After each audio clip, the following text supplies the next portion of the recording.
Arratsaldeon denoi eskerrik asko etortzagatik berriro, gaurko egunegaz eskertzen da asko hemen jente guztie. Eta hitzaldi hasi baino lehenau dekogu abiso bat. Pasaden domekien Zornotzan egonen zen ekitaldi batean eta han esan dozkun dauzela azurre batzuk eta dauz ia baten bat eskatzen dabez bere azurre. Topetako gauz familia bateri. Estamos buscando, antes de dar paso a la presentación, tenemos un aviso el otro día en Zornotza, estuvimos en un acto al que invitaron Oroitus y nos comentaron que están buscando a familiares de Hipólito Aedo Horno. Es de Portugalete, saben que sus huesos están en una fosa común en Jaca, esta era de los 9 de Bielsa y no tenemos ningún familiar que lo haya buscado. El sobrino de otro de ellos ha sacado, el sobrino de Pedro Asúa Suyaur, lo han sacado, lo han llevado a Galdácano, también han sacado a otros que eran de ese pueblo, he dicho, es de Viescas, perdona, no Bielsa, Viescas. Y tienen otra persona de Bilbao, César Martín Domínguez. Intentaremos, las que sois socias y socios, ponerlo en el acta para que podáis comentarlo, decirlo y a ver si podemos encontrar a sus familiares. El de Portugalete estaría bien que alguien reclamase sus restos y luego habría que hablar de... la fosa está localizada, saben el espacio, saben quién está antes de él y quién está después. Solo hay 2 personas que quedan allí. El resto han sido sacados. Y bueno, pues pocas veces también tenemos estas noticias, otras veces buscamos a familiares y no encuentran los restos del nuestro, pero bueno, ese aviso queda, ¿vale? No sabemos, la escritura no sabemos si es Aedo con H intercalada entre la A y la E, si es Aedo, si es Aeda, si es Horno con H o Horna, puede ser también. Ya sabéis, las letras cuando se escribían antes no estaban muy claras, ¿vale? Y otra cosa que quería hacer, antes de empezar el ekitaldi, quiero presentar, que luego va a estar ahora escuchándonos la conversación que vamos a tener aquí con Sonia, pero quiero que me acompañe un momento Rosa Pajuelo, si recordáis, el día 11 de marzo pusimos aquí el documental de Ikusi Signac, la niña que estuvo en la cárcel de Zornotza, desde que nació hasta los 5 años. Entonces, como luego va a estar con nosotros y nos va a poder contar algo también de su experiencia, quiero pediros un aplauso para ella, ya que en su día no pudimos. Es que ricasco, Rosa, por tu testimonio y por estar aquí, que ha venido con la familia. Pocas veces tenemos también un testimonio así que es de agradecer, ¿vale? Pues Rosa, te dejamos para que disfrutes también de la charla. Estás hecha una chavala, es que mirarla como está con 87 años. O sea, es que parece que desde que fue una niña de la guerra y dices, no te lo crees, debe ser la nieta. Bueno, pues dando tiempo a Marisol, ¿no? De AGE, presentación de AGE y empieza. Voy a presentar a AGE. AGE es una asociación, AGE es... Exilio, bueno, os voy a contar un poquito. Sí, Asociación de Guerra y Exilio. Es una asociación que nació en 1997, lehenengoko sortzaile Dolores Cabra-san, egungo idazkari nagusiak, eta Adelina Kondratieva Bigradista internazionala izan du presidente 2012 arte hil zan arte. En principio, Dolores Cabra fundó esta asociación que es a nivel estatal y la primera persona que la presidió fue Adelina Kondratieva.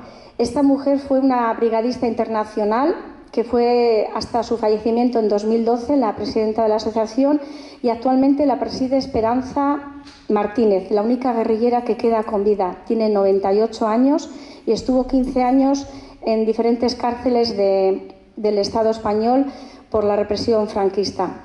Marisol Aje, que es a la que estamos esperando, que le daremos una pausa porque vendrá súper nerviosa, es delegada de AGE en Cantabria, entra ahora por la puerta, tranquila, Marisol, respira, respira. esta Euskadi que nos mata. Te esperamos aquí, siéntate tranquila. Cuidado, ¿eh?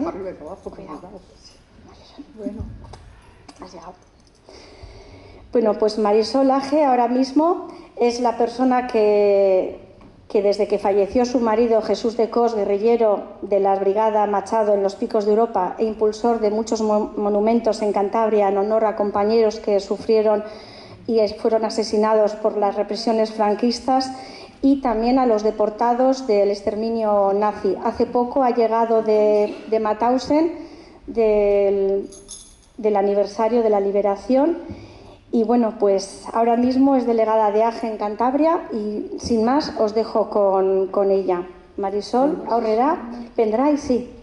Puedes hablar con este de aquí. Escucha.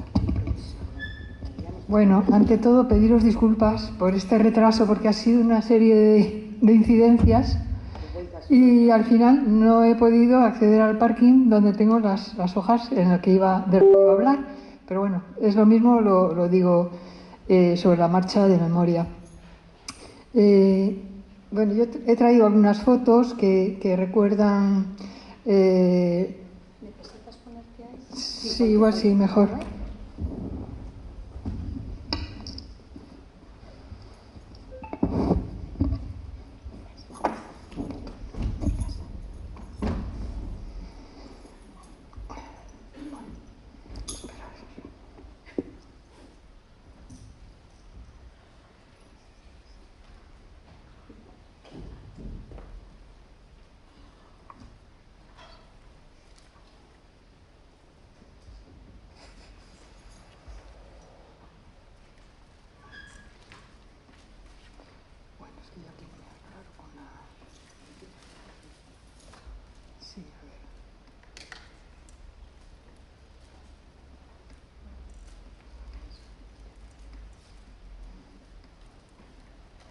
Bueno, esto parece que no se abre, no sé. Bueno, es lo mismo. Quería comenzar, bueno, hablando, porque vosotros seguramente que habréis oído hablar probablemente del patronato de la mujer, de la represión sobre las mujeres que consideraban descarriadas, entre comillas, y bueno, de eso se ha hablado bastante. Además hay un documental que hizo John Sistiaga en la 4 hace unos meses, que es muy interesante y se titula así, Descarriadas. Está a disposición en la web de 4, con entrevistas a mujeres que estuvieron internadas en el patronato de la mujer, en aquellos centros de tortura, digamos. Pero de lo que hoy vamos a hablar es de otro aspecto del que se habla menos, y es la represión sobre la infancia. Los orfanatos franquistas, que seguían los mismos métodos de represión, lo mismo que el patronato de la mujer, los mismos métodos de represión y de tortura, a veces de malos tratos, de violación continua de derechos humanos, y eso es lo que vivió Sonia, que nos acompaña, en los años 60. Ella es, bueno, licenciada en Ciencias de la Información, Periodismo, también es maestra y tiene un máster en Sociología. Y yo quería entrar aquí, de orfanatos. Sí, la primera, vale. Entonces, para continuar luego ya, vale. Y luego ya le voy dando a siguiente, como aquí. Esto es una foto, ¿eh? Sí. Para pasar al siguiente... Claro, pero es que esto no es... Bueno. Esto no es un PowerPoint. Pues entonces... Bueno. Mira, te explico un truquito. Tú abres esta, es un poco laborioso, pero luego la cierras... Mira, el segundo. Vale, ya está, bueno. Es que si no hay que hacer una lista, ¿no? Vale, nada. Bueno, al menos, espera, te lo dejo ya, el primero Sí. preparado, ¿vale? Bueno, Luego gracias. cierras y al siguiente. Gracias. Bueno, ella, donde estuvo interna, en ese orfanato del horror, fue en la Misericordia de Bilbao. Por eso ella estaba interesada en dar la charla en esta región, en el País Vasco, porque en Santander ya ha dado algunas charlas sobre este tema.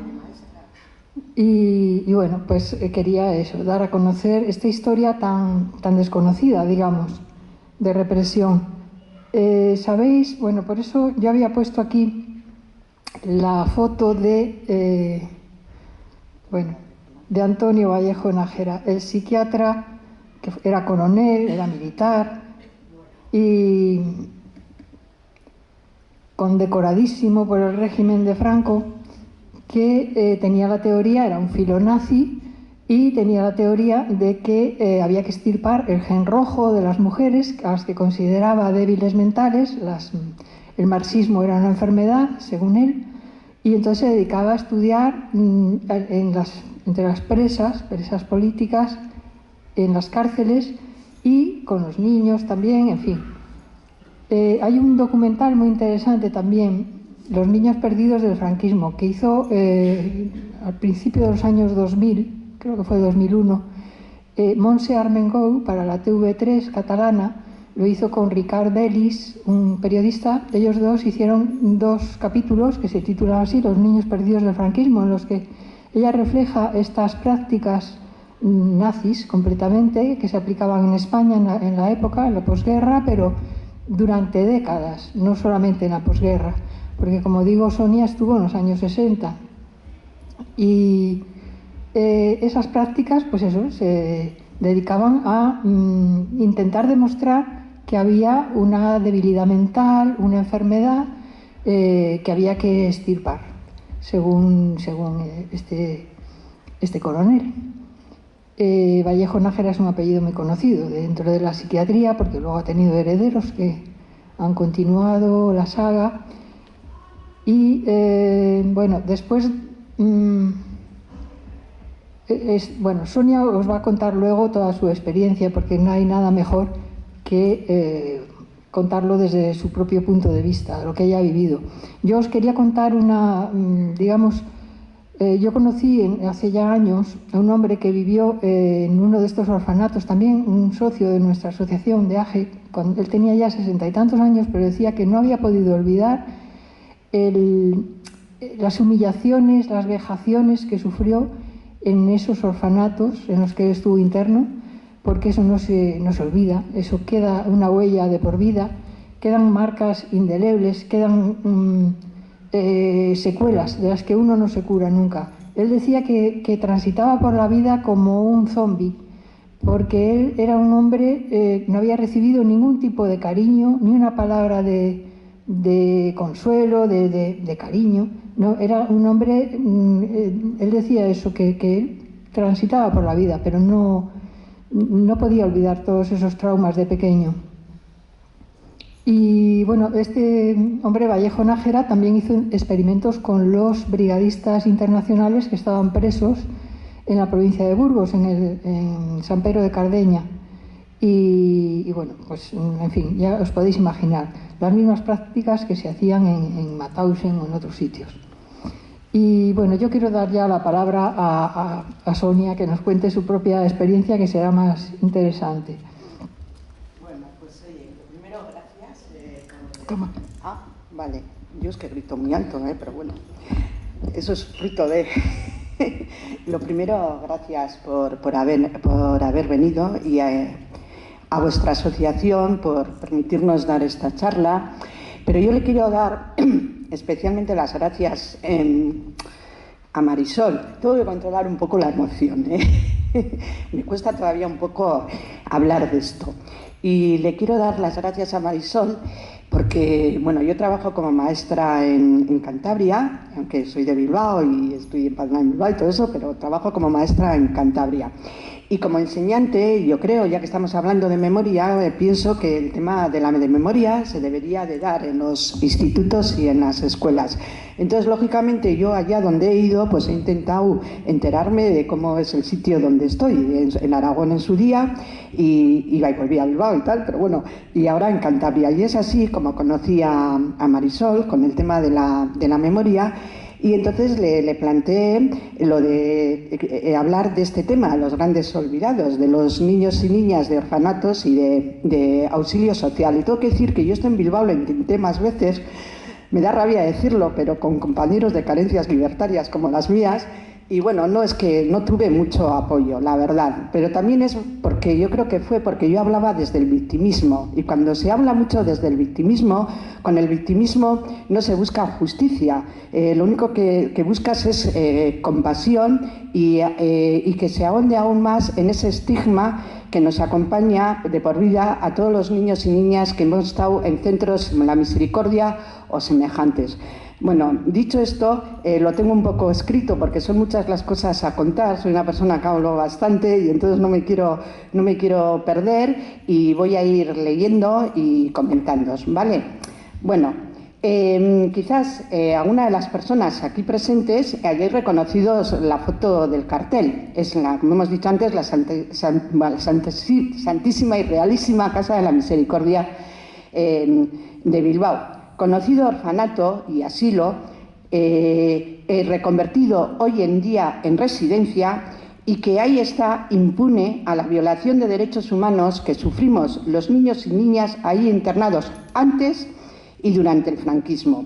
Alguien pensará, bueno, pero este centro ya estaba, claro, y las cárceles también, y hablamos de cárceles franquistas. Por lo tanto, yo creo que tenemos que hablar de orfanatos de la dictadura, porque sobre estos espacios, estructuras carcelarias, por su funcionamiento, se ejerció una gran represión.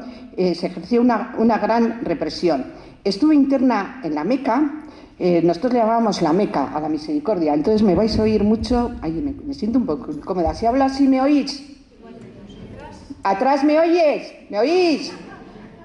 Sí, es que me siento incómoda. Vale, si no me oís, pues lo cojo. Vale, grito un poco, vale. Estuve interna en la Meca, bueno, nosotros le llamábamos la Meca a la Misericordia. Permanecí desde los 6 a los 14 años y entré en el año 1967 por causas estructurales. Y esto tiene que quedar bien claro, causas estructurales. Como la gran mayoría de los niños y niñas que terminaron en estos centros y otros parecidos.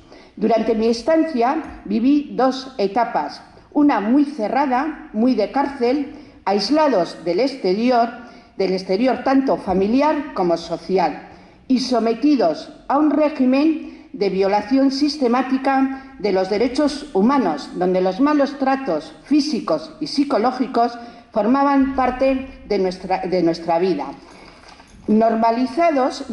Asimilados y normalizados por nosotras mismas, puesto que eran algo permanente en nuestro discurrir diario. Los acabábamos, como os diría yo, normalizarlo, lo teníamos muy normalizados, era como muy normal que nos pasara lo que nos pasaba. Más o menos hacia el año 1972 se dio un proceso de ruptura con ese régimen cerrado, rompiéndose en parte esa estructura carcelaria, pero no se quebró en su totalidad ese universo específico que impregnaba antes y en la actualidad también a los pobrecitos huérfanos, a los desamparados, a los abandonados, etc. Esta charla se va a centrar en esos años de plomo y en el proceso de prisionerización y en la violación de derechos humanos que sufrimos durante la misma. A estos centros no los considero colegios, porque su funcionamiento, su estructura corresponde con instalaciones carcelarias y no se les puede semejar ni comparar con colegios de internados ni con las escuelas franquistas en sí. Éramos niños y niñas encarcelados, prisionerizados. Pero para hablar de estos centros hay que denunciar el estigma de los abandonados, los desamparados, etcétera, con los que se ha llevado a cabo, con los que se dice que se ha llevado a cabo una gran labor humanitaria a través de la beneficencia. Estigma que nos acompaña a lo largo de nuestra vida y que hoy en día también lo sufren niños y niñas que están en centros de menores, en pisos, etc. Varios de estos centros, gestionados todavía hoy por las mismas órdenes religiosas que participaron y apoyaron la dictadura, ejerciendo una gran represión en las cárceles de mujeres como la de Saturrarán, orfanatos, psiquiátricos, reformatorios de niños, patronato de la mujer y un etcétera. Estigma que en la actualidad se sigue usando, recurriendo a la pena, compasión, por ejemplo, en la publicidad que desde las diputaciones para reclutar familias de acogimiento previamente seleccionadas y amaestradas en base a criterios que el sistema considera que corresponde a familias de bien. Voy a hacer un inciso. Yo con esta charla no solamente quiero hablar del antes, quiero hablar también de la hora, porque cuando hacemos memoria pedimos justicia, reparación y no repetición. Por eso estoy hablando también de la actualidad. Sigo. Lo primero que tenemos que hacer es desechar ese estigma que nos ciega y nos impide analizar las causas estructurales por las que se termina en estos espacios y que tienen que ver con la desigualdad social, la disidencia y la diversidad, con el tipo de sociedad capitalista, patriarcal y capitalista en la que vivimos. Para combatir este estigma tenemos que preguntarnos cuál es el origen de estos orfanatos creados por las clases dominantes y por las religiones en general con el fin de controlar, vigilar y castigar a la disidencia, a la diversidad familiar, sexual y a las diversidades disfuncionales. Una herramienta penalizadora cuyo fin no era esa labor humanitaria, sino perpetuar su poder, controlando a los indeseables, miserables, domesticarlos y convertirlos en fieles súbditos de las clases dominantes. Y de las estructuras carcelarias y de las estructuras eclesiásticas. Con ello quiero dejar claro que ni antes ni en la actualidad no somos los orfanitos, los abandonados, somos hijos e hijas de la disidencia y de la desigualdad, de esta sociedad patriarcal que, entre otros aspectos, ha criminalizado y estigmatizado a las mal denominadas madres solteras. Son muchas las personas que conocen la misericordia y muy pocas son las que se han preguntado qué pasaba en su interior, cegadas por ese estigma, por esa buena labor de beneficencia que tan profundamente ha calado incluso dentro de la izquierda. Son muy pocos los estudios llevados a cabo, los libros publicados. Somos, como dice Francisco González de Tena, sociólogo, y entre otras titulaciones, y que él nos denomina o nos llama la infancia invisibilizada, los olvidados. Tena es de los pocos que ha rescatado del olvido a niños y niñas que estuvieron en esos centros y ha visibilizado la fuerte represión ejercida contra los mismos por la dictadura franquista. Tena ha investigado con su tesis Puentes de Escarcha los procesos de socialización de niños y niñas que estuvieron en estos espacios en los años 40 y 60 y algo. Varios de sus testimonios se recopilan en su libro Los niños invisibles del cuarto oscuro. Ángela Cenarro es también de las pocas historiadoras que ha estudiado este tema. A estas investigaciones se suma el documento Los internados del miedo. No hace mucho, la Meca salió a relucir en los medios de comunicación a consecuencia de los abusos sexuales. Dos niños, basándose exclusivamente en su dolor, en su victimismo y en clave masculina, hablaron de estos abusos por parte del señor director, descentralizándolos de lo que era la violencia franquista aplicada en la misericordia y centros similares. Su testimonio ignoraba y no hablaba de la violación sistemática de los derechos que se dio en la misericordia.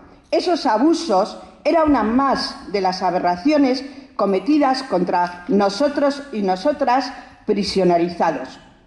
Nuestros cuerpos, nuestras mentes, todo nuestro ser estaba a su libre disposición y podían hacer con nosotros y con nosotras lo que quisieran. Hablar desde su dolor, sin analizar y cuestionar, no es buscar justicia, es aliviarse a uno mismo y favorecer a aquellos que lo propiciaron y que quieren que lo ocurrido en la Misericordia se quede en esos abusos, ignorando y ocultando todo lo demás. Y ella, para hablar de orfanatos y de cárceles de niños y niñas, tenemos que contextualizar qué hizo y qué buscaba la dictadura con estos espacios. Los nazis se basaron en la eugenesia de la raza. Franco aplicó la eugenesia de la hispanidad con mayor contundencia en las estructuras carcelarias, orfanatos, cárceles de mujeres. El fascista Antonio Vallejo Nájera, el precursor de esta eugenesia y que daba respaldo científico, entre comillas, a la dictadura. Bueno, era este señor. Nájera consideraba que los rojos, comunistas, anarquistas, etcétera, y la disidencia en general, tenían un gen que los convertía en tales y que había que extirpar. Referente a las mujeres, ofreció al fascismo el marco científico, entre comillas, para convertirnos en el modelo de mujer que la dictadura quería, avalado también por la Iglesia por obra y gracia divina. Según Nájera, las mujeres éramos propensas por nacimiento a la maldad, depravadas, las que nos tenían que enseñar a controlar nuestros instintos, etc. Esto es lo que teorizaba este fascista, entre otras aberraciones. Esa teoría es la que se aplicó con las presas republicanas a las que el régimen ni tan siquiera las dio el estatus de presas políticas. Para aplicar esa eugenesia y conseguir ciudadanos fieles y leales al nacionalcatolicismo, a Franco y a Dios, había que hacer una intervención en los ambientes. Y para ello se tenía que alejar, separar a los hijos e hijas de los republicanos de sus familias. Pero el franquismo desconfiaba también de las familias obreras, a las que consideraba débiles y no capacitadas para aplicar esa labor de la eugenesia de la hispanidad. Es por eso mismo que el aislamiento familiar y social fuera una de las líneas de intervención aplicada en los orfanatos como la Misericordia y en centros de auxilio social. Para seguir con este contexto, tenemos que hablar de lo que era auxilio social, de cuyo entramado formaron parte los orfanatos, entre ellos la Misericordia. Desde auxilio social se derivaba mayormente a las niñas a centros regidos por órdenes religiosas. Auxilio Social nació en octubre de 1936 de la mano de la falangista Mercedes Sanz de Bachiller, viuda de Onésimo Redondo, el llamado caudillo de Castilla. Para su fundación en Valladolid, con un comedor, se basaron y aprendieron del auxilio social de invierno nazi, con lo cual hablan por sí solo. Esta labor humanitaria, entre comillas, controlada por Falange, se extendió rápidamente, pasando de tener unos 700 centros el primer año a más de 2000 y pico en el año 1939. No voy a hablar de las rencillas que tuvieron entre la viuda y la hermanísima del ausente, ni tampoco de la desconfianza de la Iglesia por problemas de competencia hacia ese auxilio de la Falange, que blanqueen a doña Mercedes otros, nosotras no. Auxilio Social se convirtió... ¿Voy muy corriendo? Si eso me decís, ¿vale? Auxilio Social se convirtió en un potente mecanismo de propaganda del franquismo. Fueron la cara amable de la dictadura. Esto es lo que pretendieron. Para esa labor de imagen contaba con un potente gabinete de propaganda dirigido por la escritora del régimen Carmen Icaza. Son sus reportajes manipulados, sus fotografías, al igual que las fotografías de la Misericordia, manipuladas también, las que nos han llegado hoy en día. El resto de archivos, documentos, etcétera, han sido destruidos con el fin de obstaculizar e impedir que se conozca lo que pasaba en sus espacios y impedir conocer el número de niños y niñas robados a las familias republicanas, dados en adopciones ilegales, impedir, y también para impedir su localización y su reencuentro con sus orígenes.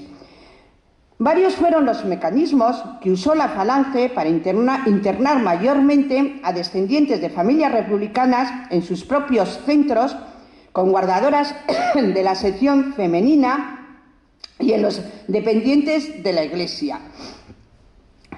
Algunos de ellos regidos por juntas, como es el caso de la Misericordia.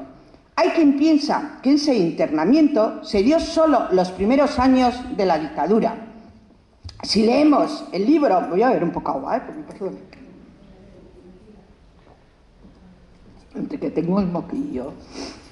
A ver, si leemos el libro de Guzmaro Gómez Bravo, El exilio interior, donde documenta el acoso y derribo de los presos y presas políticos dentro y fuera de las cárceles, acoso no solamente a las personas presas, sino también a sus familias. Este exilio interior, este acoso y derribo, llevó a muchas familias republicanas a una situación extrema de indigencia. No es de extrañar, por tanto, que hijos e hijos de familias represaliadas terminasen en los años 60 en centros como la Misericordia. Ese es el caso de unos hermanos que estuvieron conmigo en la Meca y que investigaron y descubrieron que eran hijos de republicanos. También es cierto que algunos niños y niñas acabaron en estos centros por enfermedades varias de los progenitores. Esto también se da en la actualidad. Es el caso de Carlos Jiménez, autor del cómic Paracuellos, donde recoge sus vivencias en este centro de auxilio social. Entre las causas tenemos también todo lo referente a la conciliación familiar, condiciones laborables, de recursos económicos, que se siguen dando también hoy en día. Y también las relacionadas con los cuidados. En mi estancia en la Misericordia, muchas niñas habíamos perdido por fallecimiento al padre o a la madre. Si no tenías una abuela o tía que se encargase de nosotras, tenías todos los boletos para terminar en estos centros, debido a la precariedad laboral y más en el caso de las mujeres, de las viudas, y de la carencia de espacios de conciliación familiar, etcétera, entre otros. Sigo. Entre las estrategias para hacerse con niños y niñas usaron el patronato de la Merced, tal y como lo documenta Guzmaro en el libro antes citado. Amparándose en el hacer llegar a las familias el dinero de los presos, su principal función era quitarles a los hijos e internarlos en estos espacios. Ello unido al acoso de las familias muy vigiladas desde las propias parroquias. A esta vía se une la batida que hicieron por los pueblos y ciudades para hacerse con la infancia en situación de calle, llevados a este extremo por la ruptura familiar, encarcelamientos, fusilamientos, etc. También aplicaron la devolución y secuestro de los niños y niñas enviados al exterior por la República con el fin de protegerles del levantamiento fascista. Devolución, en algunos casos, llevados a cabo con la colaboración de gobiernos como el francés. Y en el caso de no contar con ese apoyo, aplicaron el secuestro puro y duro. Por supuesto, estas devoluciones no contaron ni con el apoyo de las propias familias ni de las de acogida. Por último, tenemos los secuestros de los hijos e hijas de las presas republicanas. Conocido es el caso de la cárcel de Saturrarán y la llamada Operación Hospicio. Muchos niños fueron arrancados de sus madres y llevados en vagones repartidos por centros diferentes. Son muchos los niños y niñas robadas a las presas. Son varios los colectivos que reclaman justicia por este crimen de lesa humanidad, aunque no sea reconocido como tal. Estos robos, internamientos, se reforzaron con la promulgación de 2 decretos en los años 1940 y 1941. Por una parte, se autorizaba a Auxilio Social y a las órdenes religiosas a cambiar los nombres y apellidos de los infantes, falsificando partidas de nacimientos, etc. Esto permitió, por un lado, las adopciones ilegales y, por otro, el no poder localizar a esos niños y niñas robados. Con el otro decreto se retiraba la custodia a aquellas familias que no comulgaban con el régimen. Estas retiradas irregulares de custodia se siguen dando hoy en día y son cada vez más las denuncias que llegan a los medios de comunicación. Cuando leí los relatos de esos niños y niñas, tanto en el libro de Tena como en el de Ángela Cenarro, Niños y niñas de auxilio social, me sorprendió que sus experiencias vividas eran similares e incluso iguales a las nuestras en la misericordia. Son muchas las coincidencias y similitudes, empezando por ese proceso de prisionerización que vivimos unos y otros y que implica una adaptación a la instalación, a la vida carcelaria, como era la Meca y otros centros semejantes. Adaptación que nos hizo desarrollar unas estrategias de sobrevivencia y que castró un proceso de socialización en nuestro ambiente familiar y social. Esta prisionerización ha tenido consecuencias psicológicas y sociales como la despersonalización, deslocalización, ansiedad, desconfianza, pérdida de autoestima, etcétera, que Tena ha investigado con la tesis antes mencionada. Este proceso afectó también a nuestra vuelta al exterior, a la vida social y familiar.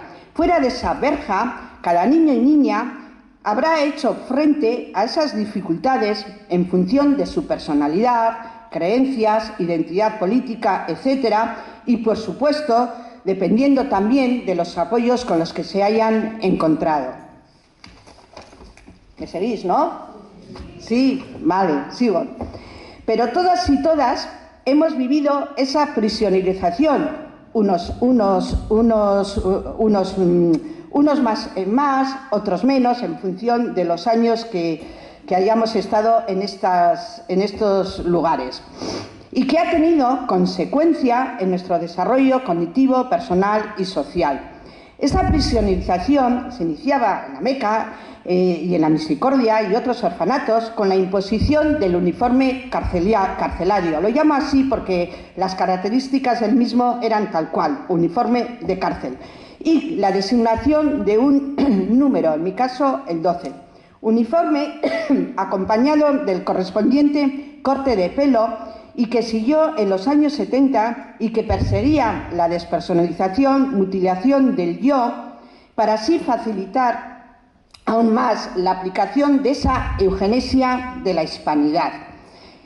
Respecto al corte del pelo, tengo que decir que esto es algo muy querido por las militares, por los curas, gobiernos autoritarios, y que en nuestro caso este corte a las niñas nos afectaba en aquella época. Hoy en día pues ya sabemos que igual no tanto, pero en aquel día sí nos afectaba muchísimo en nuestra autoestima. Pero además no solamente eso, sino que las escasas salidas que hacíamos al exterior, ese corte nos marcaba como niñas y nos estigmatizaba aún más.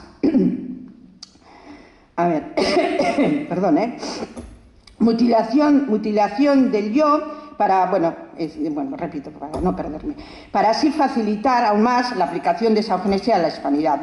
Castración del proceso de socialización que se seguía con la carencia de espacios y objetos personalizados, de referentes en los que mirarnos y aprender de nosotros mismos y mismas. Ambiente carcelario, dormitorios fríos, camas de hierros, espacios con el único adorno de las omnipresentes imágenes religiosas, duchas de agua fría, pésimas condiciones ambientales y sanitarias, humillaciones públicas como el pasearte con las sábanas en caso de pérdidas de orina y un etc. Por cierto, hablando de cárceles, y puesto que estoy hablando también de hoy en día, y que hay que decir, o por lo menos yo pienso, que se siguen dando de violación de derechos humanos y cada vez más. Para ello me voy a permitir recomendar un libro de un llamado preso peligroso, que ahora está en libertad, Santi Cobos, y que tiene un libro titulado Pájaros Azules, que si os interesa este tema, pues recomiendo su lectura. Bueno, sigo. Adaptaciones a normas carcelarias, estancias cerradas con llaves, filas, toques de silbato, sin contacto con el exterior ni con personas ajenas al centro. Las niñas en la Meca prácticamente solo estábamos con las monjas, ni tan siquiera podíamos salir a ese maravilloso jardín al que todo Bilbao podíamos entrar, pero nosotras no. Nuestro referente del mundo exterior, el que como niños y niñas, esto como maestras, y maestras, pues sabéis, tenemos que conocer, investigar, interactuar, explorar, etc. Ese saber era exclusivamente a través de las miradas y referentes de las órdenes religiosas y de la falange, nuestros carceleros y carceleras. Esa asimilación a la vida carcelaria conllevaba la adaptación a un régimen de visitas de nuestras familias desde el exterior y a nuestros hermanos y hermanas en el interior. Nuestro primer contacto con el centro se realizaba de forma brusca, sin tener en cuenta ni tan siquiera la fase de duelo en la que nos encontrábamos, pues en el caso de niños y niñas que habíamos perdido al padre o a la madre, en el caso de los niños y niñas de la República, ruptura familiar, fallecimiento, fusilamiento, encarcelamiento de sus padres, madres, etc. De entrada, se nos separaba a los niños y niñas, fuésemos hermanos o no, en espacios diferentes dentro del mismo centro, como en la Misericordia. Pero incluso en algunos centros de auxilio social, esa separación de hermanos estaban en centros distantes entre ellos, en zonas diferentes, con lo cual dificultaba aún más las visitas familiares, puesto que estaban reguladas a un horario y a unos días en concreto. Tengo que decir que esta separación de hermanos se sigue dando en la actualidad. En la actualidad siguen separándose hermanos. No hay justificación que valga, es una violación de los derechos humanos. Dentro del mismo centro, y siguiendo con el tema de los hermanos, se les dividía a los mismos en función de la edad, comedor, recreo, iglesia, impidiendo la interacción familiar en espacios comunes. En la Misericordia, la relación familiar, las visitas, tanto con los parientes desde el exterior como los encuentros con los hermanos en el interior, estaban recogidos en un régimen de visitas, con un horario, días específicas y en áreas, en espacios concretos, tal y como ocurre y sigue ocurriendo hoy en día en las prisiones. Cada 2 domingos y con un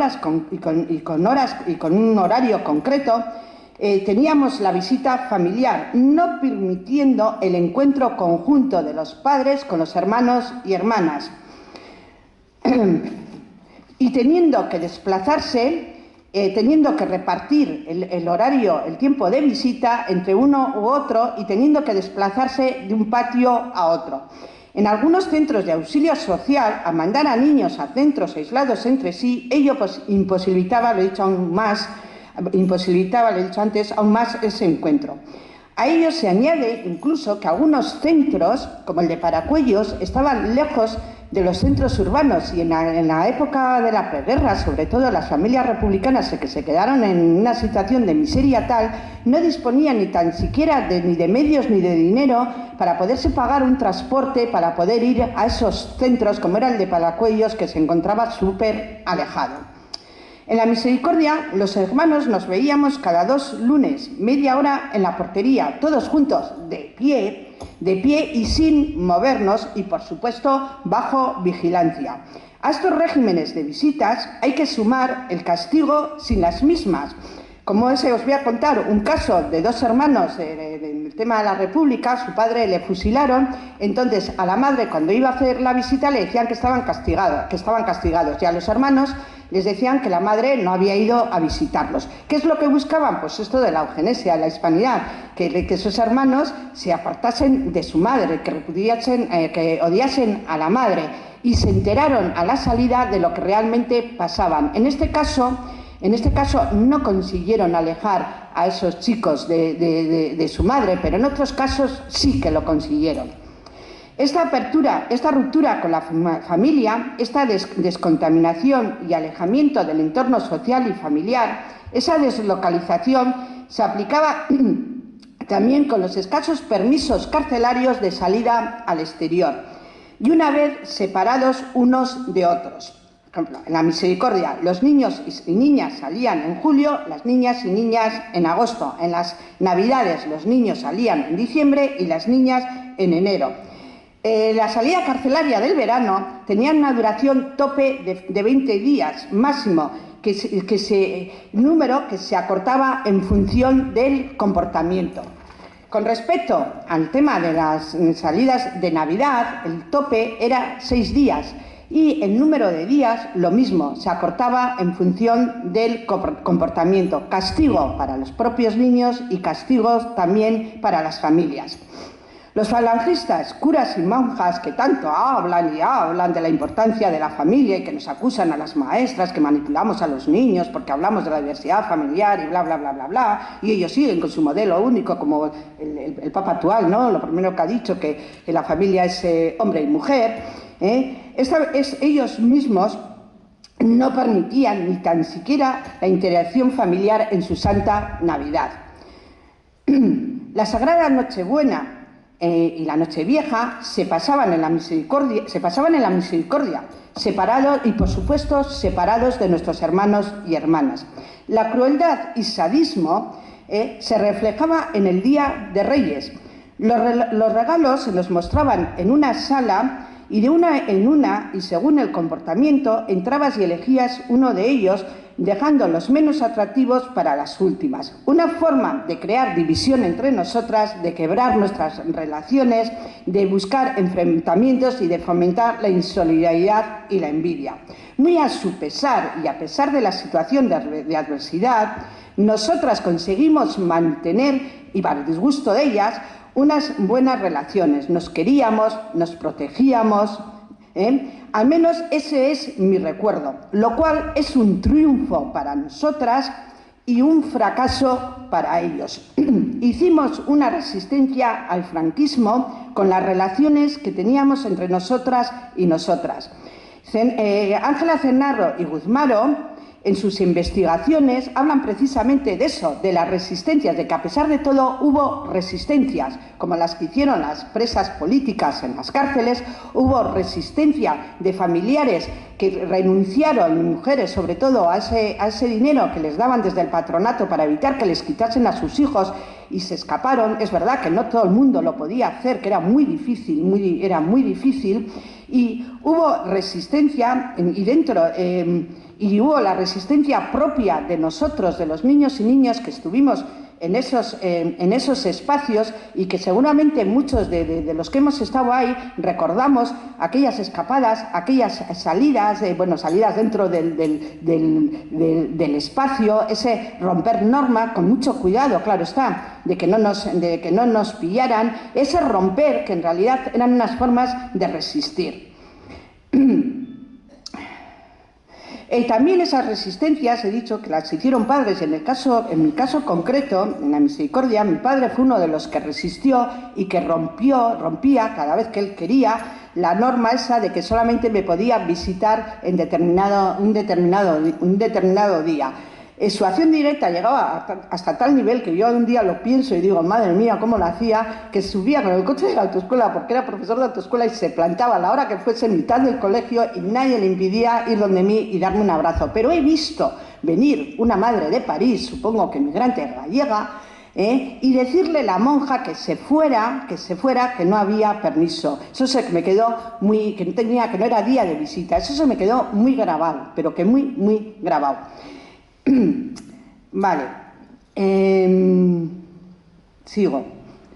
Resistencia Y resistencias que igual no nos las hemos planteado como tales, y que esto es muy importante, porque a pesar de lo que hicieron con nosotros, hubo niños y niñas cuya eugenesia de la hispanidad no triunfó. Y aunque hubo muchos de ellos que tragaron con todo lo que el régimen quería que tragasen, y incluso muchos niños y niñas acabaron de curas y monjas, es cierto también que de estos centros ha salido mucha gente resistente y combativa al franquismo. Bueno, sigo. ¿Cómo vais? ¿Mucha chapa? Vale. Las salidas al exterior se realizaban con el fin de buscar la aprobación a esa gran labor que hacían. Salidas escasas y cercanas al centro, como en el caso de la Meca, el Parque de Doña Casilda. Eso sí, para la ocasión nos ponían el típico uniforme de monjas, el típico para las fotos y demás. Pero la salida estrella era Gorliz, donde nos exhibían, eso que dice Foucault, de la exhibición del cuerpo del edicto y demás, frente al pueblo de Plencia, en cuya plaza nos ponían a ofrecer espectáculos de juego para deleite de los lugareños. Con la exhibición de los pobrecitos huérfanos, exhibiciones que también hacían los falangistas con las marchas militares protagonizadas por hijos y hijas de republicanos vestidos de falangistas y cantando el cara al sol. Aviso a navegantes, aquí tenéis a vuestros hijos e hijas.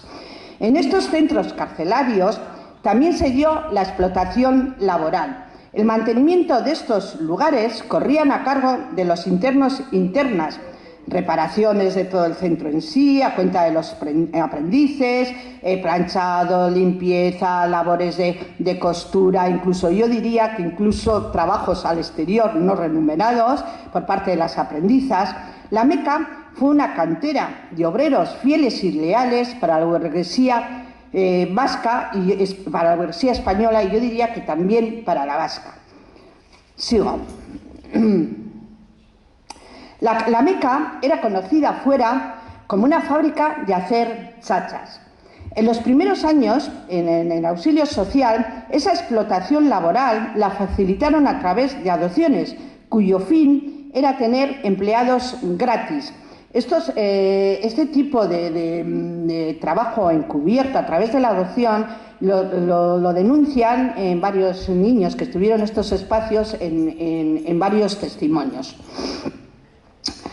A ver, las cárceles convertidas en un negocio hoy y antes también tienen una rentabilidad económica. Las órdenes religiosas, y esto es muy importante, que creo que hay que tener en cuenta, antes y ahora, recibieron un dinero por cada niño y niña que tenían en sus espacios, y que hoy es un dinero muy codiciado, como saben, y han denunciado muchos educadores y educadoras sociales. Antes ese dinero no se reflejaba en las mejoras de las condiciones de habitabilidad, alimentación, etc.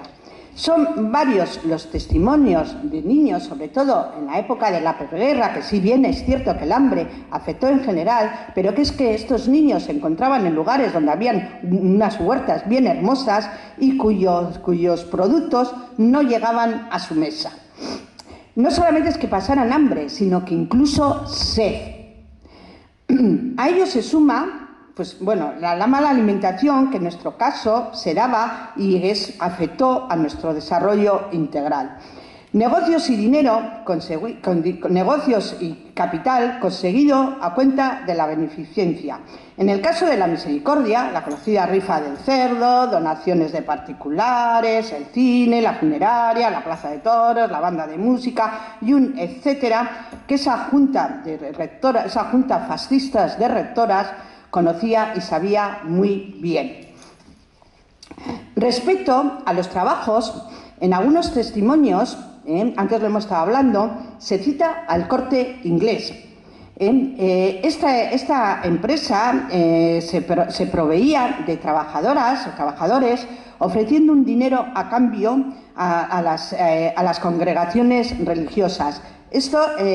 Varios son los testimonios que denuncian el papel o lo que hizo el Corte Inglés. Incluso, antes lo hemos comentado, chicas que han estado, mujeres que han estado en el Patronato de la Mujer, también nombran al Corte Inglés. Por supuesto, ellos ni lo admiten, ni lo niegan, no saben. Qué casualidad que algunos niños que estuvieron conmigo terminaron trabajando también en el Corte Inglés. Pero ¿cómo era nuestra educación? En estos centros, lógicamente, debido a esa prisionerización, nuestra educación se vio gravemente afectada. No se buscaba instruirnos. Nuestro aprendizaje se limitaba constantemente al nacionalcatolicismo, con una gran presencia de la religión en nuestra vida cotidiana. Con Dios me levanto, con Dios me acuesto, la Virgen María y el Espíritu Santo. Misas, oraciones, confesiones, rosarios, lecturas en alto de vidas de santos, etc. En el caso de los niños de la Misericordia, ellos sí tenían maestros nacionales y se les daba una formación profesional. Tanto en la Meca como en Auxilio Social, solo unos pocos, los elegidos, se les daba estudios superiores. A este grupo, en la Misericordia, los llamábamos los estudiantes, cuyos dormitorios, salas de estudios, se encontraban separados del resto y, por supuesto, elegidos en función al comportamiento, etc.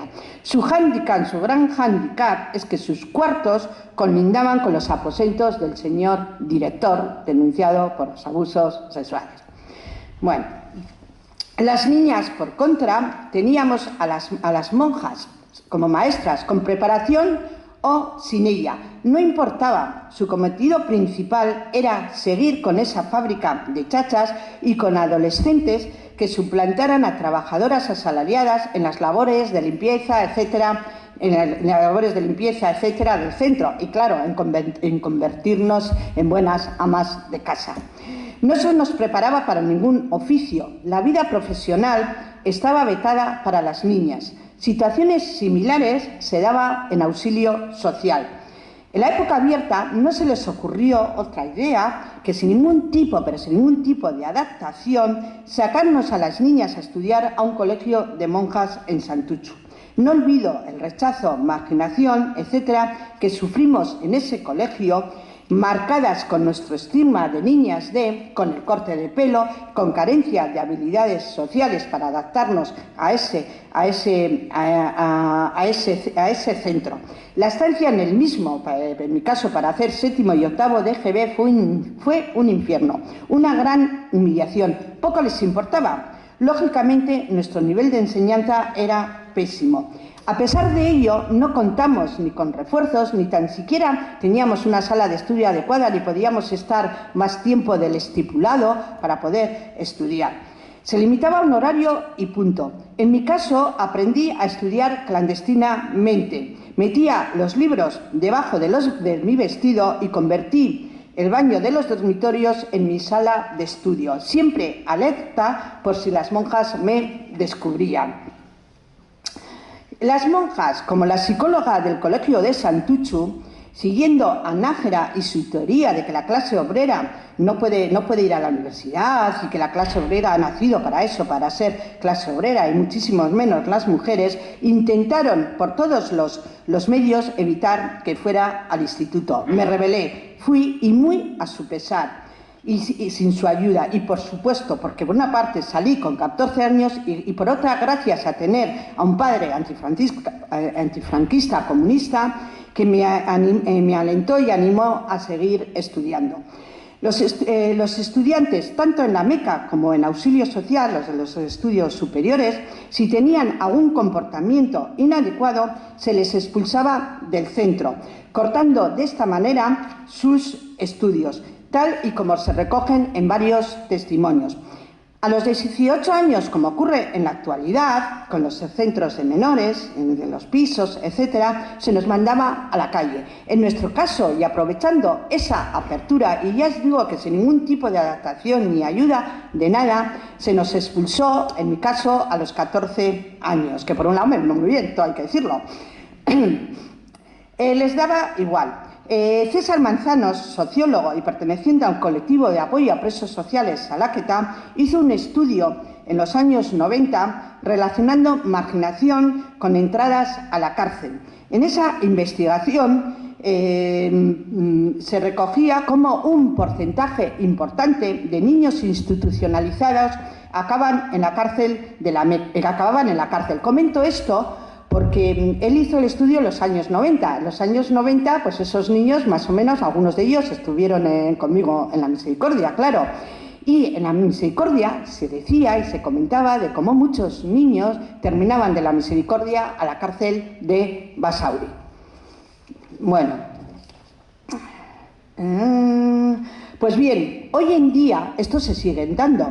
Bastante de esos niños expulsados, niños menores expulsados de los centros, acaban, debido a su marginación y por diversas causas, en centros carcelarios. Como dice un educador de la Diputación de Vizcaya que conozco, nos ocupamos de los que nos dan problemas y a los que más apoyos necesitan les dejamos tirados.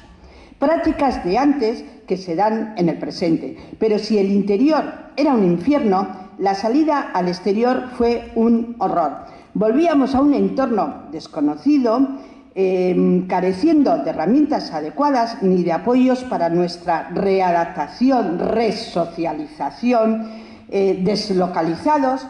Volvíamos a ese entorno familiar con el que prácticamente no habíamos convivido, desconocíamos las normas sociales de relación de convivencia del mundo exterior, etcétera. De ese mundo exterior que nos fue arrebatado y al que salíamos con nuestras traumas y nuestras carencias, sin esa santa cuadrilla tan importante en Euskadi, esa santa cuadrilla, ni con esos niños amiguitos que te haces desde educación infantil, ni con los amigos de la infancia, etcétera. Cada uno y cada una de nosotros y nosotras se buscó la vida por sí solos, para formar parte de ese exterior que nos era hostil. Desconfiados, eso sí, controlamos muy bien el lenguaje gestual. Control que aprendimos para sobrevivir en ese espacio carcelario del que muchos soñábamos con escaparnos. Como dice Santi Cobos en su libro Pájaros Azules, los pájaros azules era el escapar, el volar. Yo también soñaba con esos pájaros azules, soñaba que pasaba esa verja, pero llegaba al muro ese del jardín y no podía pasar. ¿Por qué? Porque se nos decía que si te escapabas de ese lugar, ibas a acabar en un reformatorio de niños o en el patronato de la mujer, donde si nosotras y nosotras estábamos mal, los niños que estuvieron en reformatorios, porque no solamente las niñas que estuvieron en patronato de la mujer, sus condiciones eran horrorosas, o sea, eran súper, ¿cómo diría yo? ¿Cómo se dice? De más de cárcel, cuando les ponen de aislamiento carcelario, o sea, de presos. Sí, de cuando les ponen en aislamiento a los presos. Estaban muy supervigilados, controlados, por los testimonios que hay de mujeres que han estado en el patronato. Vale. Sigo.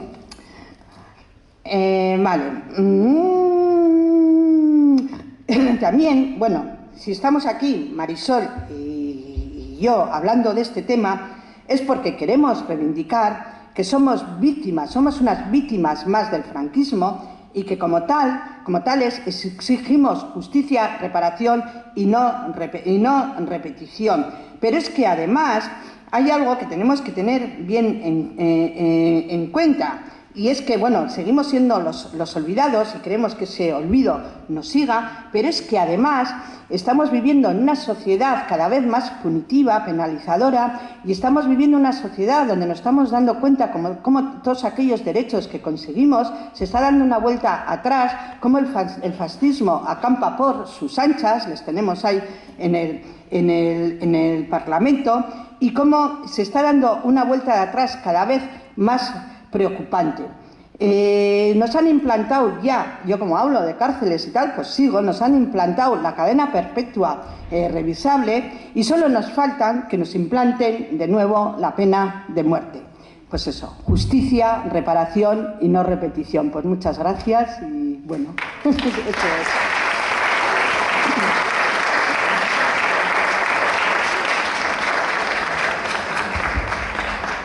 Yo solamente quería añadir y destacar que a pesar de las deficiencias educativas con las que las niñas salían de este orfanato y de otros orfanatos, a pesar de ello, hay que destacar el mérito que tiene Sonia de haber estudiado 2 carreras, un máster. Que tuve una situación familiar. No, pero con mucho tesón, mucha capacidad de adaptación. Que ponían a Víctor Jara, y en mi casa no, el Cristo era el Che Guevara. Sí, en muchas familias lo que se promovía y se apoyaba era eso, el tener una educación, unos estudios que era la única herencia que podían dejar. Y muy pocas de las que salieron de ese orfanato llegaron a tener estudios universitarios. Dentro de mi edad, luego más tarde igual sí, pero dentro de mi edad fuimos 3 al instituto y la única que siguió creo que fui yo. Igual han estudiado luego de mayores, pero así digamos, siguiendo los cursos tal cual, muy pocas. No, prácticamente no, casi no. Claro, pero bueno. Sí, ya lo has dicho todo. Que ya lo has dicho todo. No, más o menos es lo que yo he oído a mi madre. Pues me alegro de que te hayas sentido... No ha sido aquí porque, bueno, ella ha estado en el Carmelo de Amorebieta, que fue cárcel de mujeres. Y allí estuve yo hasta los 3 añitos. Y a los 3 años le llevaron a Saturrarán. Y en Saturrarán estuve hasta los 5. Y a los 5 ya no le dejaban estar a los niños con las madres. Y entonces dio la casualidad que salió una amiga de mi madre, que era del pueblo más o menos, y me pusieron un cartel con mi nombre, que eso, para que entregarla a un familiar en el pueblo de Extremadura. Y bueno, y allí estuve hasta los 7 años que salió mi madre de la cárcel. Y cuando salió mi madre de la cárcel fue a por nosotros, porque estaba desterrada, tampoco podía ir al pueblo. Le dieron permiso, tuvo que pedir permiso al gobierno civil de Bilbao. Y bueno, sí, le dieron 10 días, me parece, y fue a por nosotros. Y yo tuve un hermano que estuvo en el hospicio, porque no le dejaron venir con mi madre. El alejamiento ese. El alejamiento, y lo dejaron eso. Y mis hermanas, la mayor tenía 14 años, la otra 12, se quedaron con el cielo y la tierra. Y una tía les llevaron a Badajoz, y entonces metieron a mi hermano en el hospicio. Y el pobrecito se fue con una pena, que ya se ha muerto, siempre ha tenido esa pena, porque iba a sus hermanas y decía, ¿y dónde está mi mamá? ¿Y dónde está mi mamá? Porque él quería a su mamá, que me diría. ¿Y qué te hacía? Y el pobrecito creo que lo sacaban al patio, y ¿sabe lo que le enseñaba? Él decía que iba, Sancuru Sancu, Sancuru Sancu, debe decir Franco, Franco, decía Sancuru Sancu. Y ese pobre, luego les decía, ahora ya de mayor, digo, ¿qué hacías allí? Yo qué sé. O sea que no, salió con mucha pena. Mucha pena. Luego tengo otra hermana, que esa vive en Vitoria, que la pobre, esa se la llevó un matrimonio. Porque claro, mi madre la metieron en la cárcel y a ver, esos niños se quedaron con 6 añitos. Y bueno, pues sí, estuvo bien. Bueno, estuvo bien por una parte y mal por otra, porque estaba, que si era republicana, que si era esta, que si era la otra, sí, los padres. Y claro, a mí lo que peor lo llevo de que le hayan exigido llamarles padre y madre. Y aquello, a mí hoy en día, algunas veces que hablo con ella, es el dolor más grande que tengo yo. Bueno, pues mi madre cuando salió de la cárcel fue a por todas para traerlos a Amorebieta, porque ella estuvo con gente de Amorebieta, porque de Saturrarán luego a ella le trajeron otra vez a Amorebieta, y allí salió de la libertad. Y entonces, pues había amigas de Amorebieta que cuando salió pues le dieron trabajo, le buscaron, y bueno, en Amorebieta nos han recibido muy bien. Yo estoy muy contenta. Mi vida es Amorebieta. Pero bueno, la pena que tiene es decir, mi padre y mi madre. Y le dije un día, Manola, solo has tenido un padre y una madre. Tú llegaste a conocer cosas, yo no lo he conocido a mi padre, porque tenía 8 días yo cuando mataron a mi padre. Y es muy triste eso. Y luego ella dice, Rosita, dice, ¿qué quieres que haga? A mí me han enseñado esto. Claro, le cogió con 6 añitos. Para cuando fue mi madre a buscarla, ya tenía 14 años. Por lo de eso. Y ya, eso se casó, se vino a vivir, pero sus padres eran aquellos, no éramos nosotros, sus hermanos. Es lo de la eugenesia de la hispanidad que estaba explicando, pues porque eso querían. Eso, exactamente, y a mí eso hoy en día es lo que me duele. Me duele mucho, esto es lo que no puedo perdonar. Pero bueno, la vida es así. Luego yo me crié en Amorebieta, me casé, he tenido a mis hijos, mis nietos, y doy gracias al País Vasco y a Amorebieta sobre todo. Y eso es todo lo que cuenta. Que todo lo que has dicho más o menos ya lo he oído. Y yo he estado trabajando en Bilbao con 18 años y sé toda la vida de la misericordia. La gente que entraba y la gente que salía. No, mentira, a mí no me ha tocado eso. Yo, después de los 5 años, porque yo con 3 años me bautizaron en Motrico.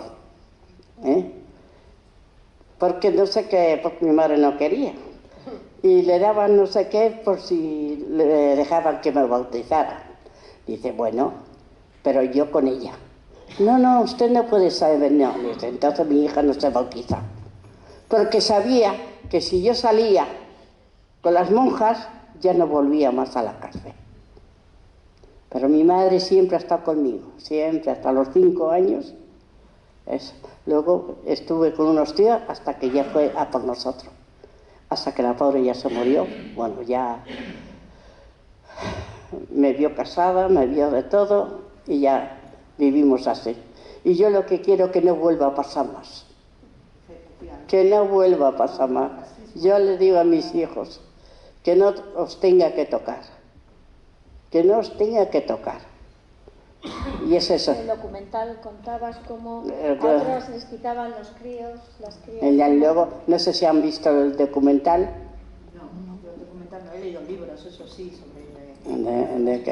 Hemos hecho un documental y todo, ahí cuento ya toda la historia más o menos también que eso.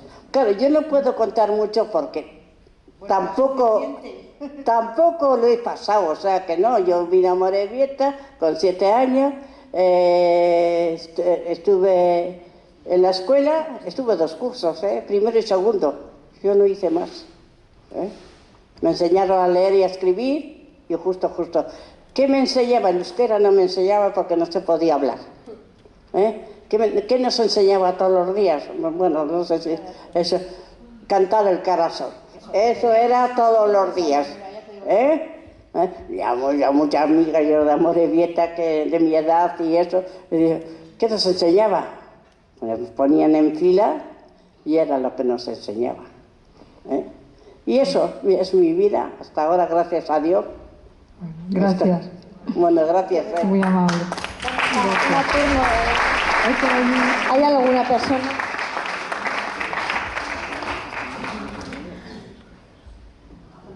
Bueno, yo como muchas personas soy también nieto ya, ¿no? Mi padre y su hermana pues también eran huérfanos y su hermana fue dada en adopción, que volvió a la familia a los 15 o 16 años.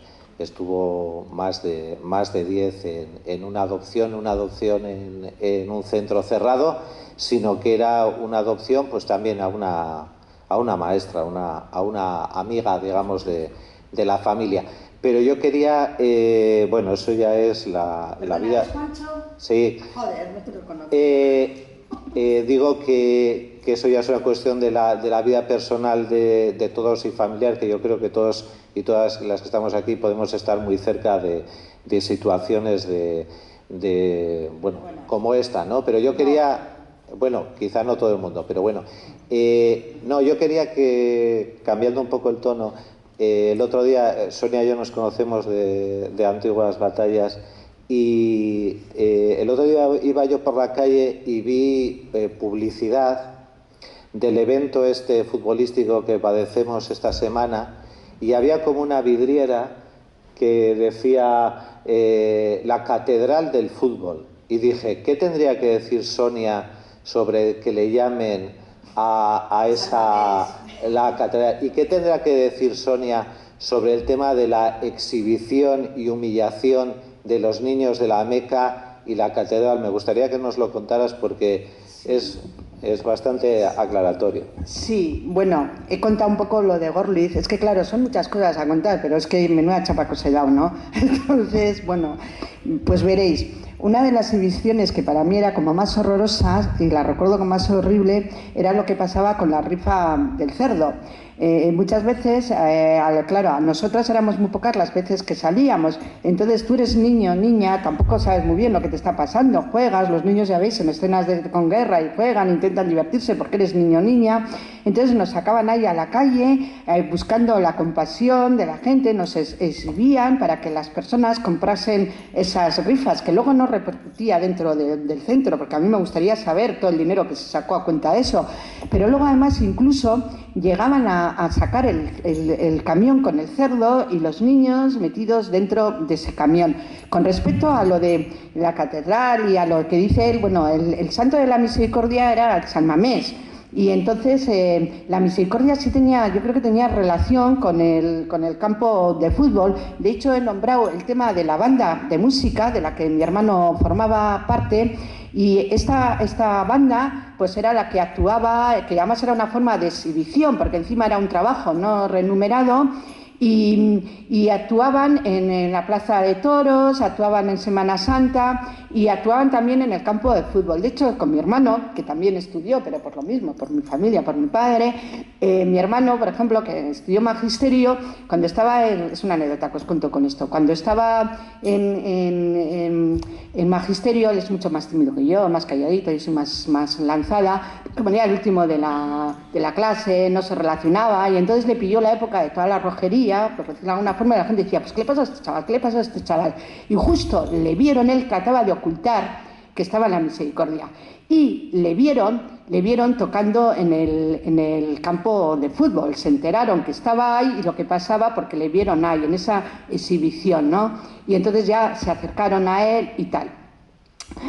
Pero luego lo de la catedral, pues a ver, no sé si en el sentido de que le llamen la catedral por término religioso o te refieres a la relación de lo de San Mamés con lo de San Mamés de la Misericordia. ¿A lo último te refieres? Hombre, pues a mí me da repelús. Me da repelús porque es como que, pues eso, como que todavía, ¿no? Se nos exhibía aún más en este lugar, ¿no? Como que se relacionaba ese espacio de juego popular o de juego no sé qué, y se recordaba constantemente a los niños y niñas que estábamos ahí al lado, ¿no? Que de alguna forma pues puede ser también, estoy así un poco pensando, ¿no? Una forma como de publicidad, de propaganda, ¿no? De lo que ellos querían dar a entender que hacían con nosotros y nosotras. Es que exhibiciones hubo varias, pero todas acompañadas del correspondiente estigma. O sea, lo que pasó en este centro, en este colegio privado, ahí en Santuchu, cuando fui al instituto el primer año, me vi obligada a enseñar fotos de mi madre y de mi padre. Vamos, el segundo año ya espabilé, vamos, me viene una diciendo algo, bueno, la meto 4 gritos que la pongo firme. Pero al principio esa salida, pues todavía estás un poco así, no, claro, estás con tu victimismo, con tu tal, y fue una maestra precisamente de religión, una profesora de religión, la que les contó al resto de chavalas del instituto en primero dónde estaba yo, porque yo lo quería ocultar, ¿no? Entonces, claro, como persona que ha estado en esos espacios, esa exhibición, ese estigma, es algo que nos afecta muchísimo. Por eso he comentado todo lo que he comentado del estigma y eso. No sé si te contesto. ¿Eh? ¿Te he contestado? Vale. Sí, bueno, más que pregunta es una alocución de lo que me pasó a mí por ser hijo, nieto de familia republicana represaliada. Mi abuelo está en una fosa común en el norte de Burgos y entonces yo estuve en un internado junto con mis hermanos mayores en la zona de Medina de Pomar y Poza de la Sal. Y entonces allí cantábamos el Carasol los lunes en filas y a mí lo único que se me enseñó allí fue machismo, o sea, todo era referente a las mujeres abajo y, o sea, no existir el tema de lo femenino y o sea, estar marcado femenino y masculino completamente, superditado unos a otras. A mí me marcó de por vida. Yo toda mi vida he ido arrastrando eso. En el colegio estuve 4 años, entre los dos colegios 4 años. Me acuerdo que lloraba todas las noches y también los primeros azotes me los dio una monja con unas correas de árbol, o sea, unas estos de árbol. Y también se me olvidaba decir que para mí el franquismo con K, que a ellos y a ellas les gusta más con K, a los franquistas, es un compendio entre el nazismo y el fascismo. También has hablado del Corte Inglés. La última hazaña del Corte Inglés ha sido participar en el financiamiento de Vox. Eso no lo sabía. Y no nos extraña, ¿eh? Ya, viendo lo que tú has Por comentado. Eso, y lo que hemos comentado antes, ¿verdad? No. Y bueno, me parece que no se me olvida nada. Vale, solo era eso. Y todo lo que has dicho de los más o menos. ¿Cuál? Que todo lo que has dicho... Bueno, no sé. Bueno, hay más cosas. Hay más cosas que es imposible. Porque esto es para estar días y días y días.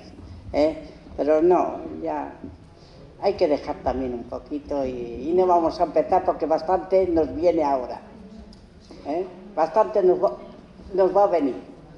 O sea que vamos a procurar ir... Sí, pero ¿sabes lo que pasa? Que hay prácticas que se hacían antes con niños y niñas en estos centros que se está haciendo hoy en la actualidad, en centros de menores y en centros de diputaciones. Claro, entonces, ahí tienes que hablar. Hay cosas que están ocurriendo todavía hoy en día que se daban antes y que se están dando hoy en día. Entonces, yo creo que sí que hay que hablar de eso por eso mismo, por la no repetición, ¿no?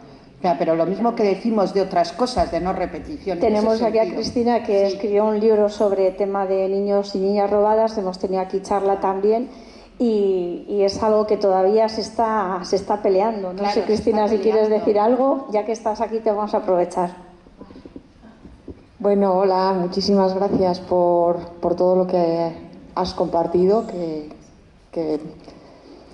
es verdad que casi todo lo que has dicho, bueno, pues más o menos pues llevo mucho tiempo y muy metida con las asociaciones de víctimas de bebés robados y pues al final ya te lo vas sabiendo, ¿no?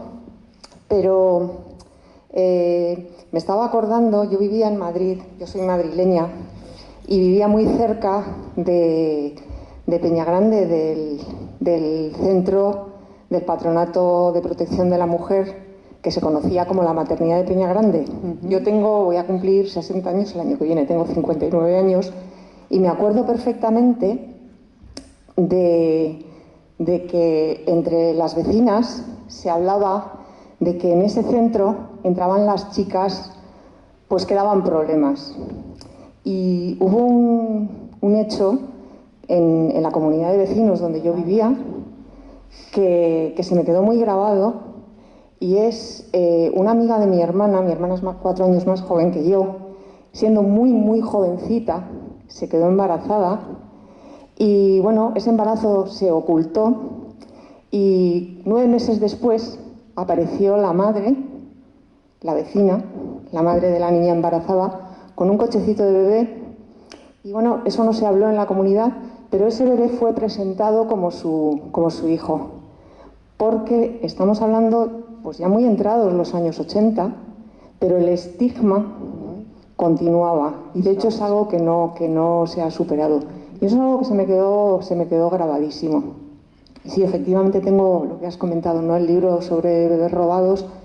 Ahora en marzo he publicado un libro que se llama Por mujer, una historia desigual, que recoge, bueno, pues ese abanico de violencia que se ha ejercido históricamente contra nosotras las mujeres por el hecho de ser mujeres, y dedico 2 partes pues muy importantes, una lógicamente a todo el tema de los bebés robados y la otra parte pues es un pequeño homenaje, yo diría yo, a la labor de Tomasa Cuevas como recopiladora de testimonios de las mujeres que estuvieron en las cárceles franquistas, ¿no? Y gracias a ella que se saben muchas cosas. Sí, que escondió un magnetófono en el bolso, ¿no? Y se recorrió toda España para recoger el testimonio de las mujeres con Franco todavía vivo, jugándosela después de estar los años que estuvo en la cárcel y el peregrinaje que hizo por los diferentes penales, ¿no? Entonces vuestra labor de difusión de esto es absolutamente imprescindible, porque estamos en un momento de inversión, estamos yendo hacia atrás, ¿no? Y lo difícil que cuesta conseguir los derechos y se pierden así. Así que muchísimas gracias por vuestra labor. Gracias a vosotros. Solo quería comentar una anécdota, bueno, para ir terminando con algo que a mí me resulta gracioso. Sobre ese lavado de cerebro que hacían con las familias, con los niños y niñas pequeños, que los separaban de las familias e intentaban reeducarles, según ellos, y lavarles el cerebro. Me acuerdo una anécdota que contaba el comandante Ríos, un guerrillero de Córdoba, que estaba en nuestra asociación AGE, y decía que él, que pasó varios años en la cárcel, su familia pues en la miseria. Entonces a la hermana pequeña la cogieron las monjas, bueno, supuestamente pues para reeducarla. Y fue tal el lavado de cerebro que, claro, la convencieron de que su hermano era un criminal, un asesino. Entonces ella renegaba de su hermano y de su familia. Se creyó todas las cosas que les contaban las monjas. Y terminó como monja de clausura. Tal fue el nivel de lavado de cerebro que tenía, que terminó como monja de clausura. Entonces sabéis que las monjas, bueno, pues supuestamente se casan con Dios y llevan un anillo. Y decía siempre, me acuerdo del comandante Ríos, que decía, cuando alguien le llevaba la contraria, decía: cuidado que estás hablando con el cuñado de Dios. Siempre nos hacía mucha gracia. Bueno, eskerrik asko, etortxagatik. Muchísimas gracias, Marisol, Sonia, eskerrik asko, Rosa, Cristina y todas, cada una de las personas que estáis aquí, porque si no estuvieseis aquí no tendría ningún significado hacer este tipo de charlas. Ya sabéis el esfuerzo que hacemos. Somos una cantidad limitada de socios y socias y ya sabéis que tenemos un pequeño acuerdo con el ayuntamiento, pero toda socia y socio está bienvenido y bienvenida. Muchísimas gracias por todo lo que nos habéis aportado. Muchas gracias a vosotros. Súper emocionante. Eskerrik asko denoi. Recordaros... Solo recordaros que desde el día 13 al 22 vamos a tener la exposición de los bombardeos de Portugalete, como hacemos todos los años, y haremos el homenaje en el monolito también para recordar a las personas que murieron, las que se fueron en exilio y las personas heridas y a las que perdieron sus bienes. Mila esker. Juancho, no te